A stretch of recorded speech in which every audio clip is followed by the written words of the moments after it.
know y'all hear that rumbling. It's not a rumble in the Bronx, okay? It is the thunder. It's thundering over here. Why is a wasp out here and it's raining? My God, hey. I'm sorry, guys.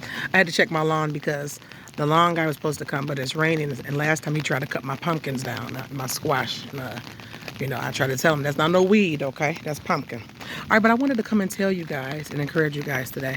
Something I've been teaching myself and teaching my children, to say that I am prosperous. You could say that I am prosperous, okay?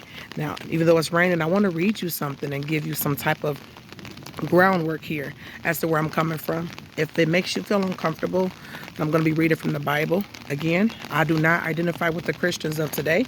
I'm not saying I'm better than them. I just don't really gel with them or understand them, which is fine. They're not my cup of tea and I'm not theirs, the majority of them, and that's fine. But I did grow up in the church. And I grew up, my mom was my Sunday school teacher, okay? I grew up in the Baptist church, Jew Missionary Baptist Church in Detroit, Michigan. And then I went to Second Ebenezer in Detroit. And then I went to KCC. And then I went to another one. All right. So, and then now I'm just kind of like up here. You guys know I've been trying to church out up the street because I don't stay in the city anymore. It's been years. Okay. I can't get down there like I used to. But that was just to let you know that I did grow up like that since I was 5. So I know, you know what I mean, the lingo and the rhetoric, but I do have a severe and a sincere, severe, it's like almost used to be really obsessive relationship with the scriptures, because I love that you can see the spirituality in it, the practicality, and then the psychology in it.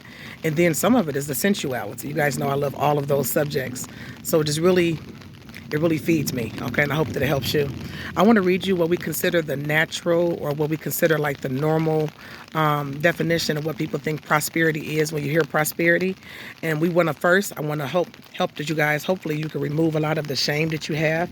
A lot of people have shame when it comes to money because we're shamed by money, either by people within your own race, which is, they can be interracial discrimination, or from people in other races, which could be racial discrimination according to your financial status, and they will consider you not prosperous. But I told you guys at the beginning of this recording to say I am prosperous, and I'm going to tell you guys. So let's look at Luke chapter 16, and we're going to start at verse 19 before it starts raining really. And then my kids, okay? Oh my God, I'm so sorry. My kids are just like, I just got the glasses and she broke them. Anyways, that's life, okay? Let's go ahead and read Luke chapter 16, because it's a distraction. Okay, kids could be a high distraction. Verse 19. And it says, there was a certain rich man, which was clothed in purple and fine linen, and frayed sumptuously every day. And there was a certain beggar named Lazarus, which was laid at his gate, full of sores, and desiring to be fed with the crumbs which fell from the rich man's table. Moreover, the dogs came and licked his sores. And it came to pass that the beggar died and was carried by the angels into Abraham's bosom. The rich man also died and was buried. And in hell he lifted up his eyes, being in torments, and seeing Abraham afar off and Lazarus in his bosom. And he cried and said, Father Abraham, have mercy on me, and send Lazarus, that he may dip the tip of his finger in water and cool my tongue, for I am tormented in flame. But Abraham said, Son, remember that thou in thy lifetime receivest thy good tidings, and likewise Lazarus evil things. But now he is comforted, and thou art tormented. Okay. And said, and beside all this, between us and you, there is a great gulf fixed. That'll get deep right there. So I would advise you go read that. What I wanted to pull out and show you guys the attitude of the rich man. This is why it says, what profit a man to gain the whole world and loses what his soul. Your soul is your mind, right? So you begin to lose the mind of, I'm not saying you got to be poor. No, that's not what I'm saying. What I'm saying is I want you guys to take the shame and what others place on you when it comes to financial status, because you can see the level of arrogance if that's all you think prosperity is. See, look at the level of arrogance. It said both of them died. So it don't matter if you're rich or poor. You're going to die one day. And both of them died. And when they died, the rich man, even after death, in this text, still had an arrogant attitude and said, send him over here so he can dip his finger in the water. He still wants to be served by someone who he consider of a lower financial status of him after death while he's in hell. So when you tell people to go to hell, that doesn't mean that they're going to change their attitude. They might still be the same because they thought All they thought was of prosperity was just financial abundance, which is a great thing. The text does say money answereth all things, okay? All right, it does say that, okay? But it also says you can't serve both God and mammon. When we begin to serve mammon and greed, that can take over your personality, right? And then you're not really prosperous as you would think. Let's look at what prosperity actually means, all right? So prosperity, prosper, in the Greek literally means to help on the road or succeed in reaching, make steady in progress, to flourish, fly high, like you will mount up with wings as eagles. That's prosperous. He's telling you that you're going to be prosperous, to thrive. Prosperity is more than money and the accumulation of wealth, but rather an ongoing state of success that touches every area of our lives. So when you said I am prosperous, I just don't want to be financially prosperous and then get to the point where I'm only focusing on that and basing my self-worth and even my spirituality off of how much income or how much wealth that I have, or even my desirability off of that, or even how much I think that the Creator loves me. I want to be prosperous in every area, mentally, physically, all of that. So while we all are working on that, you can start speaking those things as not as though they were. And there's some areas you are prosperous in, and some areas we could be a little bit more plump in. You know what I'm saying? I know I'm one of them. How about you? Now let's look up what thrive means. Thrive is a synonym of prosper. It means to bloom, to develop well, to profit, to do well, lush, and growing strong. So you could be growing strong and blooming and developing well in some areas, whether it's, financially and wealth-wise, but you can not be developing well when it comes to social etiquette and when it comes to how your personality is and how you emote yourself.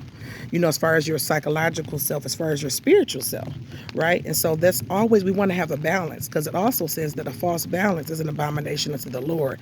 So I don't want to walk around here like I'm just so balanced. And I come off like that to a lot of people because I have resting bitch face a lot. Excuse my language, but that's what they call it, okay? Hey, I'm just telling you, okay? And that's how I come off. But I want to explain to you guys that I'm not going to walk around here like I'm balanced and feeling like I have a higher position because I am worthy. Oh, let me see. I'm sorry. Because I feel worthy in some areas and then I'm not prospering in other areas, okay? So I'm going to leave you with Jeremiah 29:11. For I know the plans I have for you, declares the Lord, plans to prosper you and not to harm you, plans to give you a hope and a future. Ain't that beautiful? So he said he wants to prosper you. He wants you to thrive. He wants you to bloom, right? And so those are actually words of an agricultural sense, are they not? So you have some wheat and some tares. And when the wind comes, it carries the tares away. And the majority of the time when you see people that are income-based, right? And they get strictly income-based and they base their spirituality, their spiritual ranking, their sexual or attractive desirability when it comes to the opposite mate or the same sex, right? When they develop and think that that's all that they are, you'll kind of see that they'll become like this fair weather friend type of thing. They'll become an opportunist. So wherever the wind blows, there they gonna go. Because that's where the money flows. You know what I'm saying? So I want to be prosperous in every area. I want to be prosperous in my mind, body, and soul. And I want those around me to be prosperous. I want us to grow and thrive well. Those are agricultural terms, okay? So make sure the seeds that we're planting is not just financial seeds. We want to plant seeds in our mind, right? We want to speak things that are going to be like helping us to develop well. There are some areas where I have not developed well, and then God in his graciousness and his mercy has pruned me. So if you see someone in their pruning season, don't judge a book by its cover. It's because you see a tree and it's been pruned back and it's growing on one branch and the other one is kind of short, right? Don't think that you're flourishing more than them, because you can be actually prosperous as far as financially, but you can be extremely, extremely disabled in other areas. It's a false balance, which you could be a walking abomination. That's what that means, okay? And I don't want to do that. I don't want to be something that disgusts, him. So as I'm working on myself and as I'm allowing myself to listen and heed wise counsel, okay, which is someone that will want you to prosper as an entire being, and as you prosper, want your family to prosper, okay? I just want to be whole in every way possible. So I want you guys to say, I am prosperous. And you are prosperous as well. I try to keep this under 10 minutes. This was our 10-minute devotional, okay? If you like any other devotionals, you can check out Humble Dane. on, or you can also check out Diamond Chronicles. I put a few, I'll go all the way down. I put a few devotionals on there as well, where I love to do devotionals like this, where it kind of helps set the scene of the day. And it also helps you to be able to assert yourself when there's other voices, because it says try the spirit that's not coming in the same spirit that you're coming in, right? If it's not coming in the spirit of love, it's another spirit. It could be coming in the spirit of competition. Okay, and you have to be very careful nowadays. I spoke to that point on my podcast the other day. Okay, so go check it out. Okay, go check it out. When I talked about the level of competitiveness in women nowadays, it's very sad to see that, and it's extremely like blatant, and it's odd because they'll be upset because someone they liked has clapped your cheeks. That was in the past. You know what I'm saying? I ain't got nothing to do with that. I'm a new creature. I'm a new creature. And you want the old creature to have this, so listen, everybody has a past. Everybody done got their cheeks clapped by somebody that you call yourself wanting or trying to impress with your financial prowess. That's none of my business. I don't want to be a busybody. I'm just trying to prosper. Lord, please prosper me. And say it with me. I am prosperous. Peace.